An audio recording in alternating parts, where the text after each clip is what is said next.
السلام عليكم ورحمة الله تعالى وبركاته. أعزائي المشاهدين، في هذه الحلقة غادي نتكلموا على الفوائد ديال ثمار الخروب.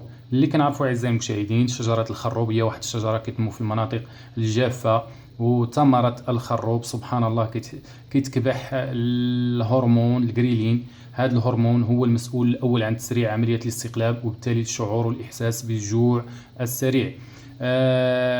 هرمون الجريلين أعزائي المشاهدين يعتبر من بين المتهمين الأوائل في انتشار السمنة.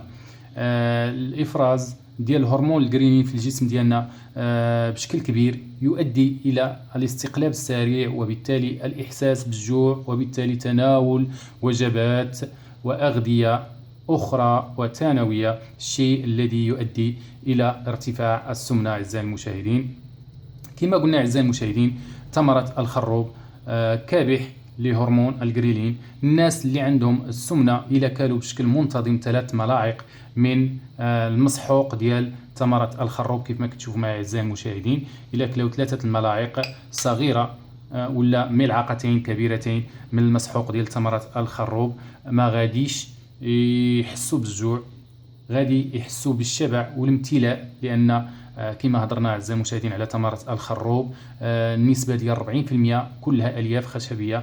مجرد أنها كتدخل الجهاز الهضمي ديالنا كتمتص الماء وكتنتفخ وكتعطي الإحساس بالشبع طيلة اليوم. ولذلك جدودنا في القديم كانوا كيتناولوا الخروب، مسحوقة الخروب، في وجبات السحور أعزائي المشاهدين، اللي كيعطي الإحساس بالشبع طيلة اليوم، لأنه كما قلت لكم أعزائي المشاهدين يمتص الماء اللي كاين عندنا وكينتفخ، وبالتالي ما كيخليناش نجوعوا. اللي خصكم تعرفوا أعزائي المشاهدين أنه الخروب من بين الأغذية التي تساهم بشكل كبير في إنقاص الوزن. الإنسان خص ياكل على الاقل 3 الملاعق صغيره كما قلنا اعزائي المشاهدين بشكل يومي من المسحوق ديال الخروب، ولا ياكل من 4 حتى ل 5 ديال القرون ديال الخروب. كيف ما كتشاهدوا معي اعزائي المشاهدين، هذا قرن ديال الخروب يتناولوا بشكل يومي، تعتبر هذه النسبه كافيه.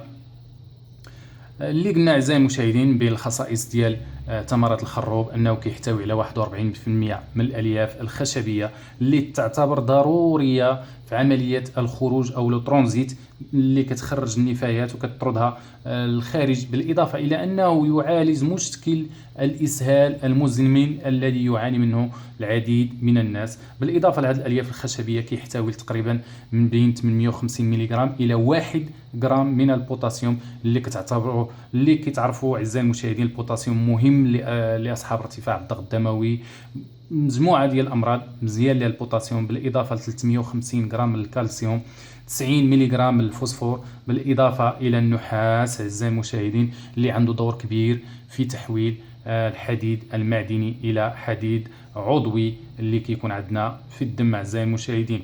اللي قلنا حاجة أخرى، هاد القرون بعد ما كنطحنوها وكنحصلوا على هاد المسحوق ديال ثمار الخروب، أنه حلو يحتوي على السكر الخماسي اللي ما كيحتاجش الأنسولين، وبالتالي غير مضر لأصحاب السكري. وحاجة أخرى، المرضى السكري خاصهم يكثروا من تناول الخروب ولا المسحوق ديال ثمار الخروب، على الأقل يدخلوا في النظام الغذائي ديالهم بشكل يومي، لسبب رئيسي ومهم ووجيه، أن هذا المسحوق أعزائي المشاهدين كما قلنا كيقوم بالعرقلة ولا الكبح ديال هرمون الجريلين، وبالتالي كيبطئ الاستقلاب، وبالتالي ارتفاع مشكل خطير على الصحة ديال مرضى السكري، وهو الارتفاع المفاجئ في السكر اللي عندنا في الدم. لأن مباشرة بعد تناول كما كنقولوا الوجبات الغذائية، السكر في الدم كيرتفع بواحد الشكل كبير وبشكل مفاجئ، يقدر يوصل 5 الغرامات، وبالتالي كيف ما كتعرفوا الناس ديال مرضى السكري غتكون عندهم مضاعفات خطيرة. إذا كما قلنا المسحوق ديال أعزائي المشاهدين، المسحوق ديال ثمار الخروب يعني كيبطئ عملية الاستقلاب، وبالتالي السكر غادي ما يرتفعش في الدم بشكل كبير. وحاجة أخرى اللي خصهم يعرفوها العيالات والنسوة، أن الخروب جد مهم في أمراض النساء. استعملوه الناس في القديم لا الطب الصيني لا الطب المصري لا غيره من المدارس الطبية تستعمل بشكل كبير في علاج أمراض النساء، لأنه يعتبر يضبط الخلل الهرموني اللي كيعانيوا منه النسوة.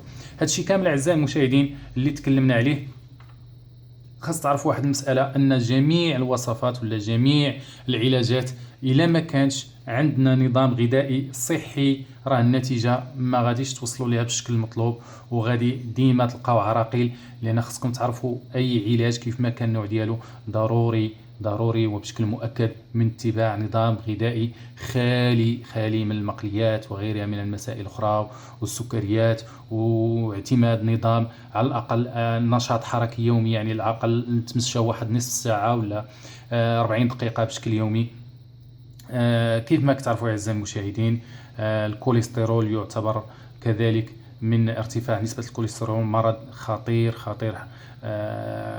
مسحوق تمارة الخروب يعمل على ضبط نسبة الكوليسترول بشكل سريع، ولكن مع تجنب تناول اللحوم والمشتقات ديالها اللي كتعطينا أعزائي المشاهدين كترفع لنا نسبة الكوليسترول في الدم. نتمنى احبائي الاعزاء نكون اليوم بشكل مبسط وصلت لكم فكره على الفوائد ديال تمرة الخروب والمسحوق ديالها السحري اعزائي المشاهدين.